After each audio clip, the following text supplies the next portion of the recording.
مرحبا، كيفكم؟ معكم تسنيم.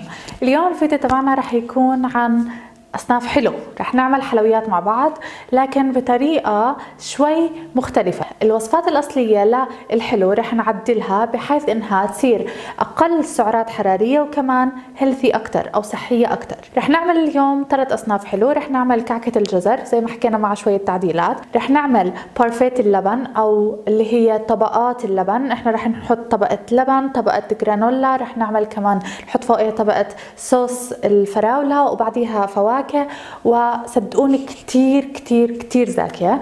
آخر شي رح نعمله اللي هي الانرجي بولز أو اللي هي طابات الطاقة. رح نعمل هيك 4 تركيبات لطابات صغيرة فينا ناكلها عشان تزودنا في الطاقة. نصيحة لكل أم عندها أطفال بيروحوا المدرسة أو حتى طالب توجيهي أو حتى طلاب الجامعة، فيهم يستغنوا عن مثلا حبة الشوكولاتة حتى تعطيهم الطاقة، فيهم يستغنوا عنها طابة من هدول الطابات. ما بدنا نطول عليكم، خلينا نبلش.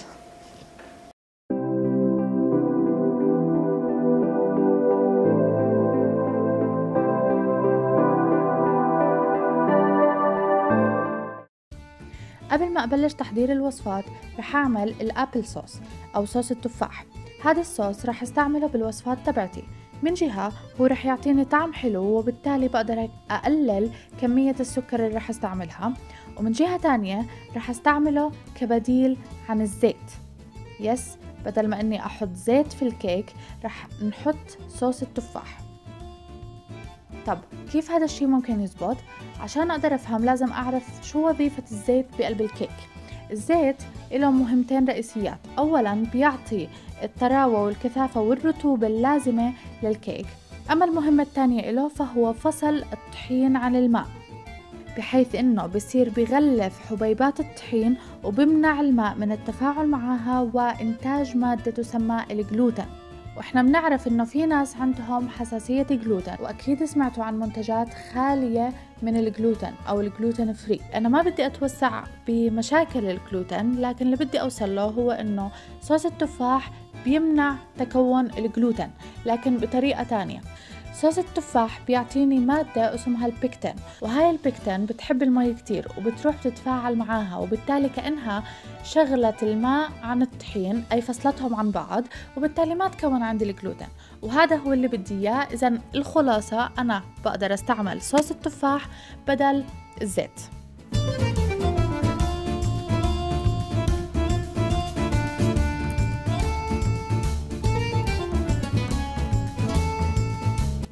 أول صنف رح نعمله هو كعكة الجزر. بنحمل الفرن وبنبلش شغل. طيب الوصفة الأصلية لكعكة الجزر بنستعمل فيها كاستين طحين أبيض. أنا هون رح استبدل الكاستين بكاسة واحدة طحين حبة كاملة، هيك بنكسب ألياف أكتر وكمان بننزل كم سعرة حرارية من الطحين. وكمان زي ما اتفقنا بدل 2 كاسة زيت رح استعمل 2 كاسة أبل صوص، وبدل السكر العادي رح استعمل محلي صناعي قابل للخبز. هذا رح يلغي أي سعرات حرارية جاي من السكر. المحلي اللي استعملته من مصدر طبيعي عنده زيرو جلايسيميك افكت، أو بمعنى آخر ما له أي تأثير على إفراز الجسم للأنسولين. لكن المهم هو أنكم تنتبهوا لكمية المحلي اللي رح تحطوه بدل السكر العادي في الوصفة. عادة المحليات بتكون نسبة حلاوتها ضعف أو ضعفين السكر العادي، وبالتالي إذا أنت تستعملي كاسة سكر كاملة في الوصفة بدك تعملي مثلا نص كاسة من المحلي. كل هاي التفاصيل فيك تسألي عنها الصيدلاني وهو أكيد رح يجاوبك، لكن أهم شي تسألي عنه هو هل هذا المحلي قابل للخبز أو لا، لأنه عادة بعض المحليات بكون إلها بعد الخبز طعم حديدي أو معدني ميتاليك تيست، وبالتالي بدك تتأكدي من الصيدلاني هل هذا المحلي قابل للخبز أو لا. ضفت شوية بشر ليمون وجوز. فيكم تحطوا زبيب وهي أصلا تطلع أطيب مع الزبيب، لكن أنا صراحة مش صحبة معاه فحطيت جوز. استعملت كمان قوالب ورق حتى ما أضطر أدهن القالب بالزيت.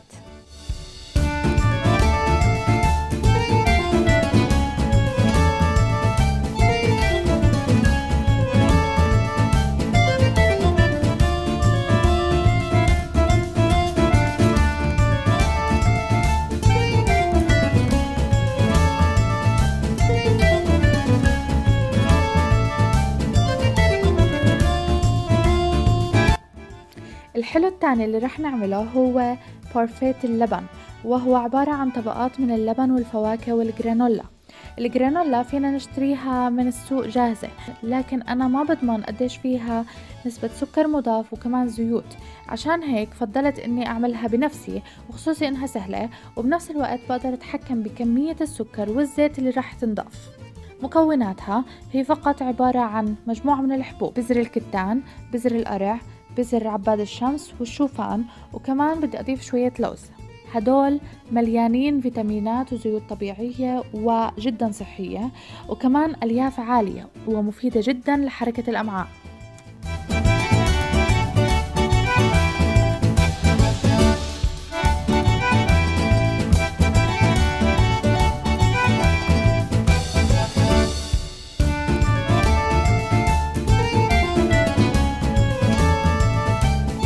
رح استعمل بياض بيضة مع شوية فانيلا حتى يجمع الحبوب مع بعض، وبعدها رح أضيف كوب من الأبل صوص. هاد رح يعطيها حلاوة وبنفس الوقت رح كمان يجمع الحبيبات مع بعض.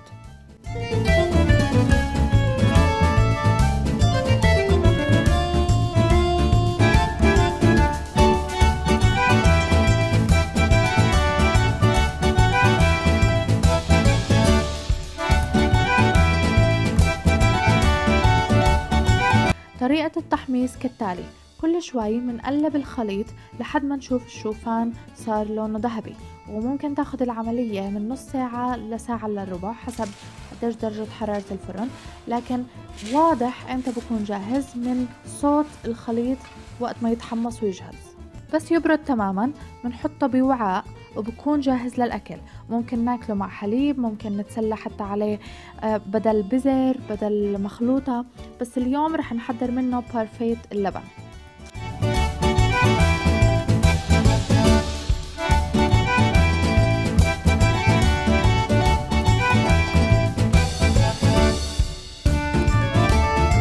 حتى نعمل بارفيت اللبن بحاجة إلى لبن، فواكه مقطعة، وجرانولا. حضرت كمان زيادة عليها صوص الفراولة، وهي عبارة عن قطع فراولة مع شوية مي وملعقة عسل على الخلاط وبكون جاهز.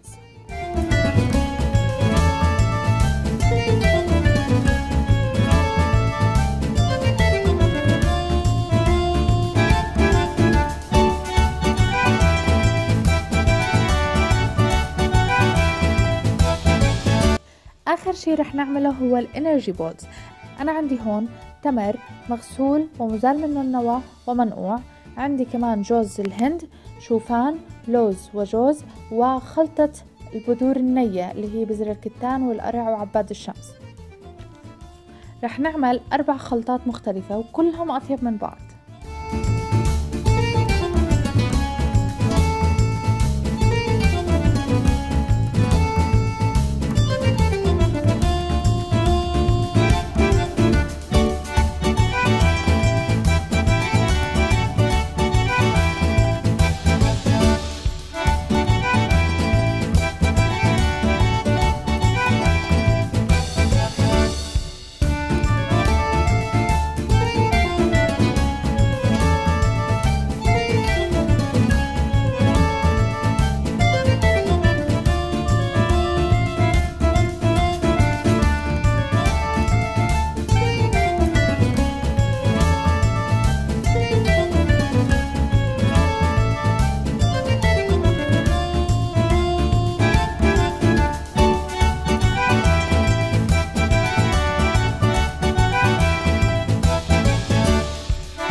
وهيك بنكون وصلنا لنهاية الفيديو تبعنا اليوم. ان شاء الله انكم تكونوا استفدتوا وانبسطتوا كمان زي ما انا انبسطت. الوصفات تبعتنا زي ما انتم شايفين كان فيها او عدلنا في الوصفات تبعتنا حتى نحصل على وصفات واصناف حلو، سعرات حرارية قليل وصحة اعلى. إذا شي مرة جربتوا هيك وصفات بحب إنه تبعتوا لي صور الوصفات على الانستغرام تبعي، رح أنزل اللينك تحت. الفيديوهات اللي جاي على القناة رح تكون مركزة أكتر عن كيفية تحويل الأكل تبعنا لأكل صحي، أو بشكل عام كيف نحول حياتنا لأسلوب حياة صحي. إذا حابين إنه يوصلكم الفيديوهات ما تنسوا تعملوا اشتراك للقناة وتفعلوا الجرس. نشوفكم في فيديوهات تانية. باي باي.